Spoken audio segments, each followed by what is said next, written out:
امام الانبیاء محبت کرے، جس کو امام الانبیاء یہ کہہ دے وہ میری ہے، تو پھر اس کا مقام و مرتبہ رب کے ہاں اتنا بلند ہوگا۔ امام الانبیاء فرماتے ہیں، اور آپ کے بارے میں یہ آتا ہے کہ اس ماہ میں رمضان کے بعد سب سے زیادہ روزے اس میں رکھا کرتے تھے۔ جب آپ سے پوچھا گیا یا رسول اللہ آپ کثرت سے روزے کیوں رکھتے ہیں؟ ہم نے دیکھا ہے اور مہینوں کی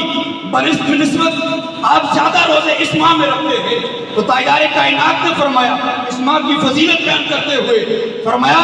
کہ اس ماہ کے اندر، اس مہینے کے اندر اللہ کے ہاں ہمارے اعمال پیش ہوتے ہیں۔ میں چاہتا ہوں جب اللہ کی بارگاہ میں ہمارے اعمال پیش ہوں اس وقت میں روزے کی حالت میں،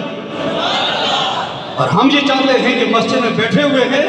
ہمارے جب اعمال اللہ کی بارگاہ میں پیش ہوں اس وقت ہماری زبانوں پر سبحان اللہ کی صدائیں بلند ہوتی ہیں۔ اور دوسرے مقام پر آپ نے فرمایا کہ اس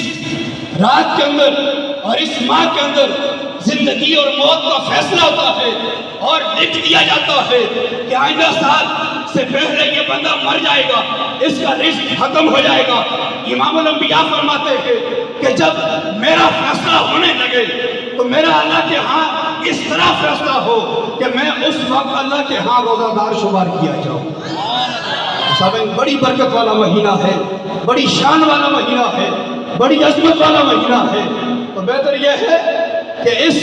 مہینے کے اندر اور خاص کر اس رات کے اندر، جس رات کے اندر رزق کا بھی اعلان کیا جاتا ہے، بخشش کا بھی اعلان کیا جاتا ہے، نجات کا بھی اعلان کیا جاتا ہے، تنگدستی سے بھی نجات کا اعلان کیا جاتا ہے، آ جاؤ رب کی دہلیز پر، جو کچھ مانگنا چاہتے ہو ہر چیز آپ کو عطا کی جائے گی۔ وہ ایسی دہلیز ہے کہ جہاں پر یہ صدا بلند ہوتی ہے، دن کو بڑے بڑے سخی جو ہیں، وزیر مشیر بادشاہ، ہر ایک کا دربار کھلتا ہے، وہ لوگوں کو نوازتے ہیں، کوئی جناب دن کو دیتا ہے، کوئی جناب شام میں دیتا ہے، کوئی مغرب کے بعد دیتا ہے، کوئی عشاء کے بعد دیتا ہے، ہر ایک کا دسترخوان لگتا ہے، لیکن ایک وقت آتا ہے بڑے سے بڑا سخی بھی ہو وہ سو جاتا ہے، بڑے سے بڑا وزیر ہو وہ سو جاتا ہے، بڑے سے بڑا مال و دولت والا بھی سو جاتا ہے، اس کا مال جو ہے ختم ہونے کا اندیشہ ہوتا ہے کہ مال ختم ہو جائے گا، متاع ختم ہو جائے گا، دینے کے لیے کچھ باقی نہیں رہے گا۔